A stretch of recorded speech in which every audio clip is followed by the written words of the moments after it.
Welcome to the Gully Cricketers. And here we are.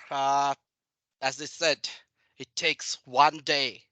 Indeed, it takes one day. What a fantabulous cricket we've had for the past couple of matches. Game number 9, India versus Afghanistan.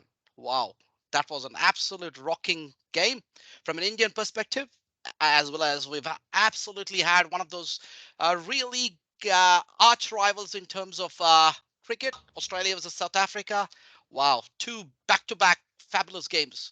And India has just blasted Afghanistan out of the game. Wow, what can I say about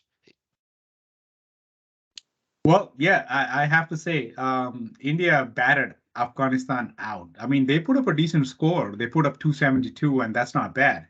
But Rohit Sharma, the way he started the inning, the way he carried on, and the way he made those 130 odd runs, it was just amazing. Rohit Sharma is the type of a player who requires timing, who's a touch player, who's not a hard hitter. Yep.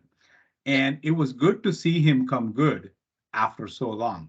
Don't get me wrong, he still gets those 50, 60s, but to get to a 130 and get to a part where he's doing the contributing part, he's doing the commendable part of the run chase, that was fabulous to see. That being said, I mean, don't just credit the batting. Our bowling unit came together pretty well as well, right? Yeah, no kidding, no kidding. Absolutely. Bumrah was fantastic. Bumrah gave 39 runs in his 10 overs and took four crucial wickets. And this is the same pitch where a few days ago South Africa scored 425 and Sri Lanka scored 325. So 750 runs were scored in a single day on the same pitch. So this was a belter. And while we all comment Afghanistan for scoring those 272 runs, we also have to realized that it was a belter of the pitch. 250, 270 was absolutely expected even from a team like Afghanistan. And to restrict them to a score of 275. So they were around in 30 odd overs, they were around 170 for the loss of three wickets when the partnership was going in full swing. And to come after that and to restrict them to about 100 runs in the last 17 overs was absolutely fantastic. And Bumrah was well supported by Kuldeep, who also gave away just 40 runs in his 10 overs. So between two of them on those 20 overs, they gave away just 79 runs.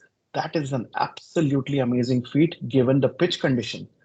This Kotla pitch is so favorable for batting, and we are going to see definitely more 300s there. But Mhm. so restricting Afghanistan to that sort of a score was absolutely fantastic. It's a good prelude to what you should expect from the Indian bowling going forward in the World Cup. And not just that, I think we also had a cracker of a second game between Australia and South Africa.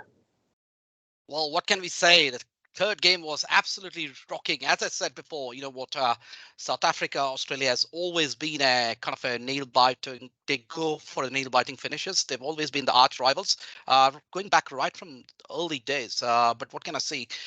South Africa has just completely mauled Australia. I'm surprised, and as an Aussie fan, Australia hasn't turned up and doesn't look very good from an Australian perspective. I am a bit sad from way Pat Cummins have done in these two games as a captain, as a skipper. I am very concerned. He just had a wonderful Ashes, and the way he led Ashes in England, that was kind of a very brave show from him. And to expect him to come back and not be the leader as he was in the last couple of months, it scares me. But from a South African perspective, wow, what a game they've had. Quinton de Kock, he's been absolutely fabulous for last year or so. I mean, I can say in the last few months when Australia and South Africa played, he was one of the key player. What an innings by him. Absolutely magical innings. Well supported by Aiden Markram. What can you say? Aiden Markram shaping up pretty well, guys. He looks Yes. like an ABD Villiers, the next ABD Villiers. Absolutely fantastic game by him. And what can we say about the bowling aspects?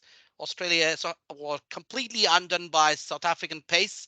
Uh, quick wickets, quick early wickets. Stephen Smith, that LBW. You know how he always leaves those balls, and then he got one hit on the thigh and whatever it is on the legs, and obviously the DRS shows it was out. Boy, that was a close call.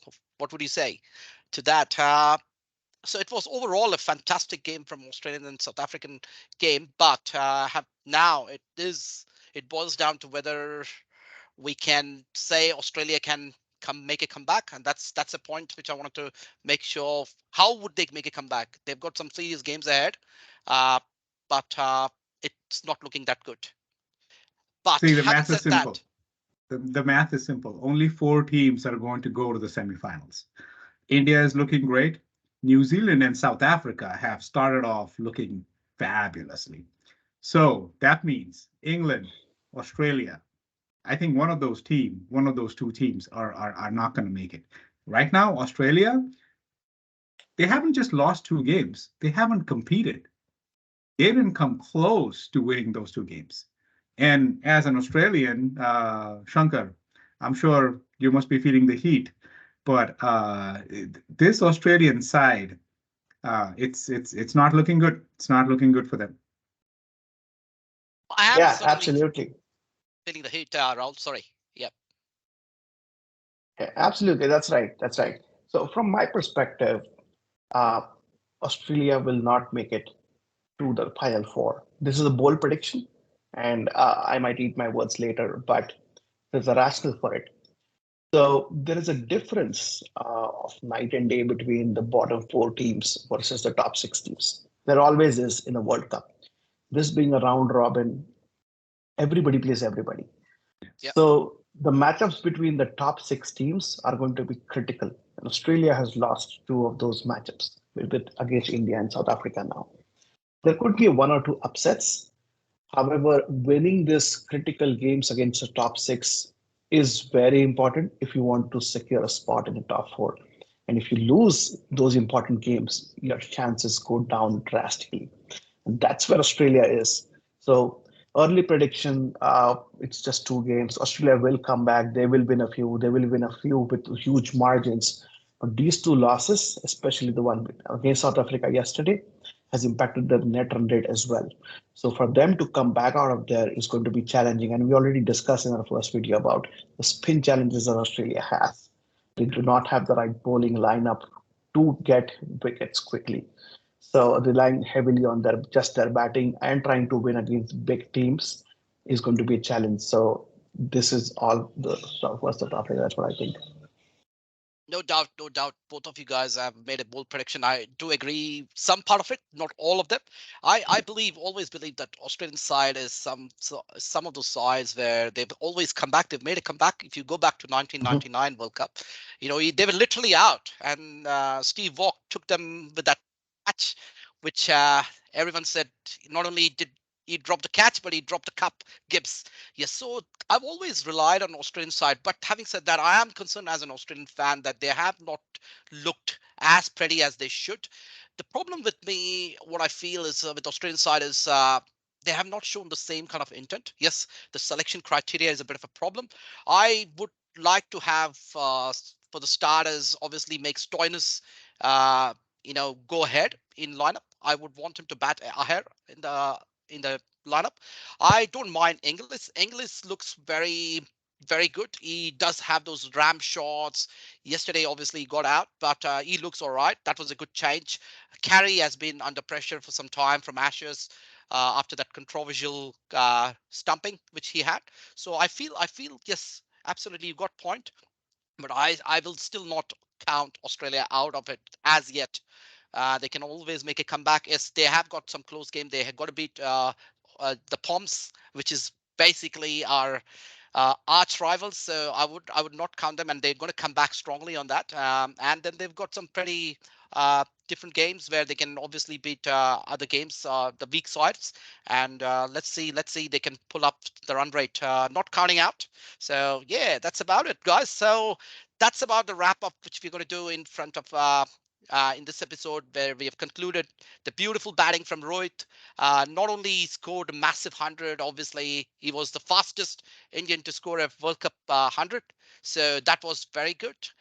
Beautiful innings by De Kock, And what can we say? Takes one day, and we are still alive and kicking for this one day. Let's wrap it up. Thank you, guys. Thanks for staying with us, and please do subscribe, share, and like, and we'll bring more. Thank you. Thank you. Thank you.